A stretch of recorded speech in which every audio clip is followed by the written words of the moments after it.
అందరికీ నమస్కారం। జనసేన పార్టీ ఆధ్వర్యంలో కూటమి పార్టీల ఆధ్వర్యంలో ఈరోజు రేపల్లె టౌన్లో పేద మహిళలకి వారి కూరగాయల వ్యాపారం కావచ్చు, ఫ్రూట్స్ వ్యాపారం కావచ్చు, వారి జీవనోపాధికి తోపుడు బండ్లను పంపిణీ చేయడం జరిగింది। రేపల్లె నియోజకవర్గ శాసనసభ్యులు ఆంధ్ర రాష్ట్ర రెవెన్యూ శాఖ మంత్రులు శ్రీ అనగాని సత్యప్రసాద్ గారి ఆర్థిక సహాయంతో ఈ తోపుడు బండ్లను ఈ పేద మహిళలకి అందజేయటం జరిగింది। రేపల్లె నియోజకవర్గంలో ఏ మహిళ కూడా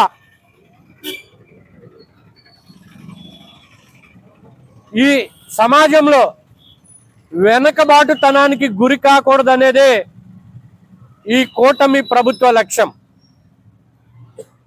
స్త్రీ శక్తి పేరుతో కూటమి ప్రభుత్వం మహిళలను అభివృద్ధి పదంలో ముందుకు తీసుకెళ్తున్నటువంటి మహత్తర కార్యక్రమం రాష్ట్రంలో జరుగుతుంది। స్త్రీ ఎవరి మీద ఆధారపడకుండా స్వశక్తితో, ధైర్యంతో, ఆత్మస్థైర్యంతో ఈ సమాజంలో తన జీవనోపాధిని తనే సృష్టించుకుని ముందుకు కొనసాగాలనేదే లక్ష్యం।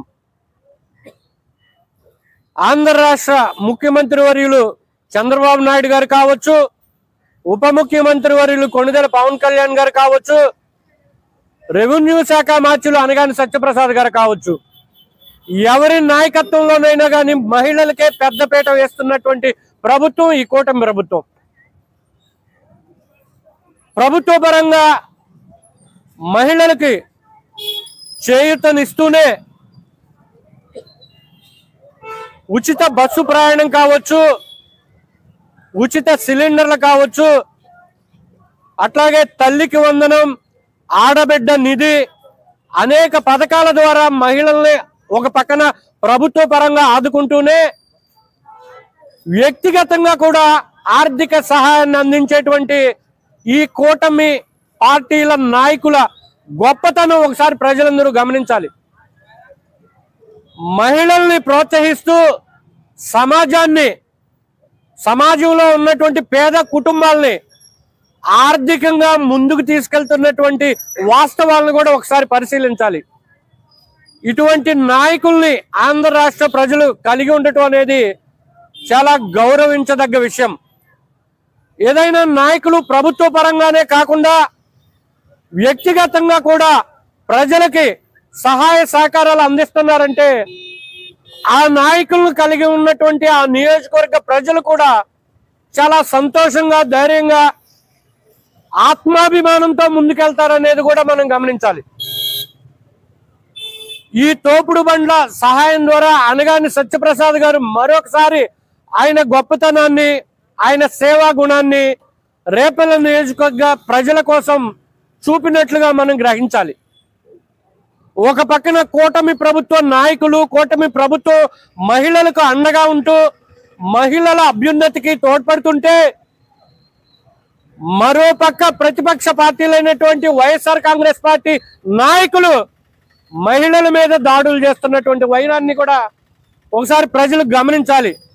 నిన్నటి రోజున వివాహిత మహిళపై దాడి చేసినటువంటి వైఎస్ఆర్ కాంగ్రెస్ పార్టీ నాయకుడు దాన్ని కప్పిపుచ్చటానికి వారి నాయకులైనటువంటి రేపల్లె నియోజకవర్గ వైఎస్ఆర్ కాంగ్రెస్ పార్టీ ఇన్ఛార్జితో కలిసి సమాజాన్ని మోసపరిచేటువంటి కార్యక్రమాన్ని నిన్న చేపట్టారు। అది చాలా దుర్మార్గం।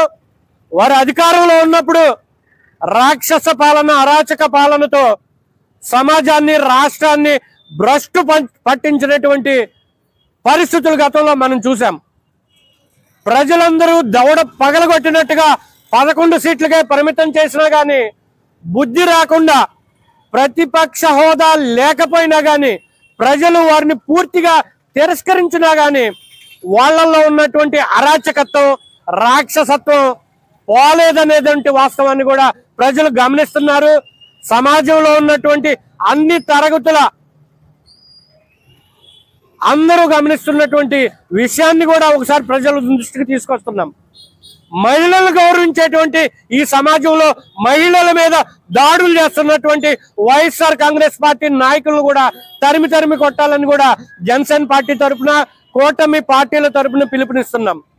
ఈ మహిళలే కాదు, రేపల నియోజకవర్గంలో ఉన్నటువంటి ప్రతి మహిళ తన కాళ్ళ మీద నిలబడి స్వశక్తితో, ఆత్మాభిమానం కలిగి, ఆత్మగౌరవంతో ముందుకు కొనసాగాలని కూటమి పార్టీల తరఫున మేమందరం మహిళల్ని గౌరవిస్తూ, మహిళల్ని కాపాడుకుంటూ, మహిళా అభివృద్ధి కోసం కృషి చేస్తామని తెలియజేసుకుంటూ, జై జనసేన, జై తెలుగుదేశం, జై బీజేపీ, చంద్రబాబు గారి నాయకత్వం, అనగాని సత్యప్రసాద్ గారి నాయకత్వం, పవన్ కళ్యాణ్ గారి నాయకత్వం, మోడీ గారి నాయకత్వం. నమస్తే.